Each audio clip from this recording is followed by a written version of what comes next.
በሁሉ መልካም ነገር ከጎኔ ቆማችሁ ኢትዮጵያውያንና ታላቅ የደግነት ልብ ባለቤቶች ሁሉ ምስጋናዬ ከልብ ነው።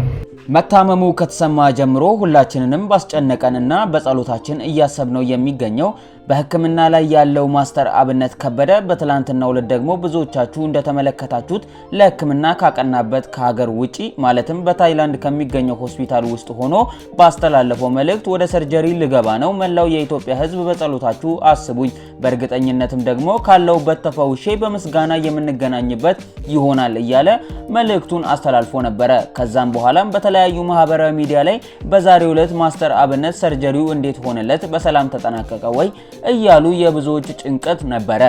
ብዙዎችም ሐሳባቸውን ሲጽፉም ተመልክተናል። ታዲያ ከደቂቃዎች በፊት እንደተሰማው መረጃ ደግሞ የማስተር አብነት የሰርጀሪ ህክምና በሰላም መጠናቀቁ ተረጋግጧል። ከዚህ ጋርም ተያይዞ ማስተር አብነት አሁን ያለበት የጤና ሁኔታ ምን ይመስላል፣ ከዚህም በኋላ የሚደረገው ህክምና ምንድነው፣ እንደዚሁም ደግሞ ማስተር አብነት ከሆስፒታል ያስተላለፈውን መልእክት ለእናንተ ይዘንላችኋል። እናንተም የማስተር አብነት መልእክት ለብዙዎች እንዲደርስ መልእክቱን ላይክ እና ሼር በማድረግ ይጀምሩት።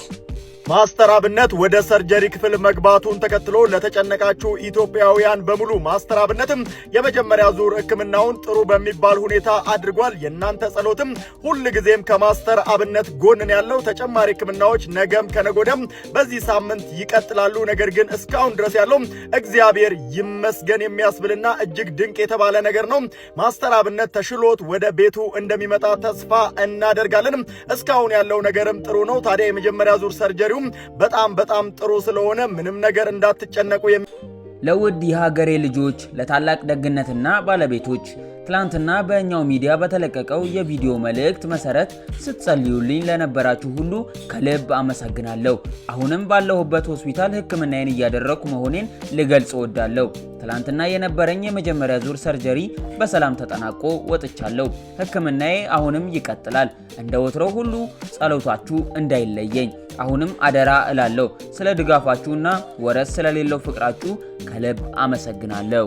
እንግዲህ ማስተር አብነት ከሚገኝበት ከታይላንድ ሆስፒታል ለእናንተ ደጋግ ኢትዮጵያውያን ምስጋናውን በዚህ መልኩ ያስተላለፈ ሲሆን በመልእክቱ ላይም እንዳያችሁት አሁንም ህክምናውን እንዳልጨረሰ እና ቀጣይ ህክምናዎችም እንደሚኖሩት ገልጿል። ታዲያ ውድ የሀገሬ ደጋግ ህዝቦች አሁንም ከዚህ ቀጥሎ ለማስተር አብነት እንደሆናችሁለት አሁንም በጸሎታችሁ እና በመልጃችሁ እንድታስቡት ማስተር አብነት ያሳስባል። እኛም ሁሌም በጸሎታችሁ እንድታስቡት የማስተር አብነት የምስጋና ጊዜ እስኪመጣ ድረስ ሁሌም በጸሎታችሁ ማስተር አብነትን እያሰባችሁት እንድትቆዩ እንላለን። ለዛሬ የያዝንላችሁ መረጃ ይህንን ይመስል ነበረ። ለፋሪስ ሚዲያ ቤት አዲስ ከሆናችሁ ቤቱን ሰብስክራይብ በማድረግ ቤተሰብ ይሁኑ እንላለን። እንዲሁም መረጃዎችን በፍጥነት እንዲደርሳችሁ የደውል ምልክቷን መጫናችሁን እንዳይዘነጉ። የማስተር አብነትን መረጃ ለብዙዎች እንዲደርስ ላይክ እና ሼር ማድረጋችሁን እንዳዘነጉ። ሐሳብና አስተያየቶቻችሁንም እንዲሁ በሳጥን ስር ያስቀምጡልን እንላለን። እኛ ከወዲሁ ተሰናበትናችሁ። ቸር ሰንብቱ።